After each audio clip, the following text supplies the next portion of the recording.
তারা এই হত্যাকাণ্ডের বিচার করবেন না, কারণ তারা নিজেরাই হত্যাকারী। আপনি হত্যাকারীর কাছে কি করে হত্যাকার চাইবেন? যারা নিজেরা রাজাকার তারা অপরকে বলে রাজাকার। হ্যালো দর্শক, আসসালামু আলাইকুম।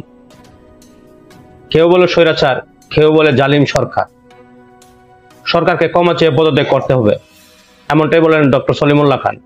কোটা সংস্কার আন্দোলন ঘিরে সংঘর্ষে দেশের চলমান পরিস্থিতি সরকারকে পদত্যাগের আহ্বান জানিয়েছেন বিশিষ্ট গবেষক ও চিন্তাবিদ অধ্যাপক ডক্টর সলিমুল্লাহ খান।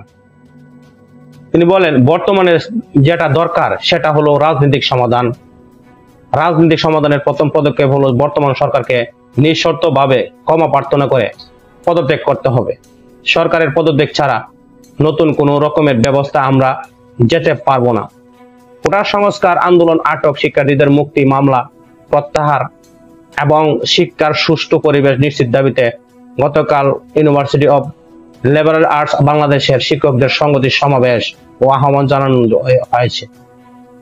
কোটা আন্দোলনে নিহতদের বিষয়ে তিনি বলেন, গুলিতে যারা মারা গিয়েছেন তারা আমাদের পথ প্রদর্শক। আমরাও মারা যেতে পারি, গ্রেপ্তার হতে পারি, সেটা মনে রাখতে হবে আপনাদের। আমরা বিশাল জনস্রোতের সঙ্গে আছি, কিন্তু আমরা দেশে যাওয়ার জন্য আসিনি। বুদ্ধিজীবী হিসাবে আমাদের আত্মসমালোচনার দরকার। আমাদের এই সমস্যার পুরো পুঙ্খানুপুঙ্খ ব্যাখ্যা করা দরকার। ডক্টর সলিমুল্লাহ খান বলেন,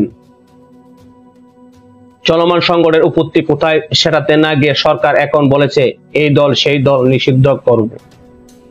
সেটা মূল সমস্যা হাতই লাগবে না, শুধু সমস্যাকে বাড়াবে, আরো ক্যান্সারের সৃষ্টি করবে। তিনি বলেন, এই হত্যাকাণ্ড রাষ্ট্রীয় মদতে হয়েছে, রাষ্ট্রীয় বাহিনীর দ্বারা হয়েছে, এই রাষ্ট্রীয় বাহিনীর সহযোগিতার দ্বারা হয়েছে, যাদের আমরা বলতে পারি প্রাইভেট বাহিনী। ধন্যবাদ স্যার। ডক্টর সলিমুল্লাহ খান বলেন, দেশের সিভিল সার্ভিস থেকে শুরু করে সমস্ত সরকারি চাকরিতে সকলের বৈধভাবে প্রতিযোগিতা করার অধিকার থাকবে কি থাকবে না, সেটা প্রশ্নটা অরাজনৈতিক প্রশ্ন নয়, এটা একটি রাজনৈতিক প্রশ্ন। কিন্তু রাজনৈতিক প্রশ্ন রাজনৈতিকভাবে সমাধানের দিকে না গিয়ে দেশের সরকার প্রথমে সেটা উপেক্ষা করে চেয়েছে, পরে দমন নীতি অবলম্বন করেছে, নিজেদের পেটুয়া বাহিনী দিয়ে এই হত্যাকাণ্ড শুরু করেছে, এই হত্যাকাণ্ড চালিয়েছে, নির্মম হত্যাকাণ্ড।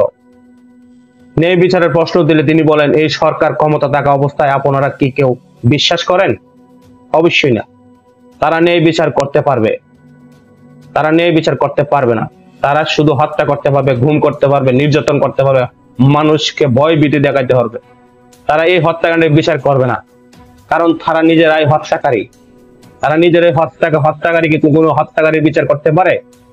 তারা নিজেরা যেহেতু হত্যাকারী, তারা হত্যাকারীর বিচার করতে পারবে না। আপনি হত্যাকারীর কাছে কিভাবে হত্যার বিচার চাইবেন? যারা রাজাকার তারা অপরকে বলেন রাজাকার। পৃথিবীতে এর চেয়ে পরিহাস আর কি আছে? যারা খুনি তারা আজ আমাদের বলেন খুনি।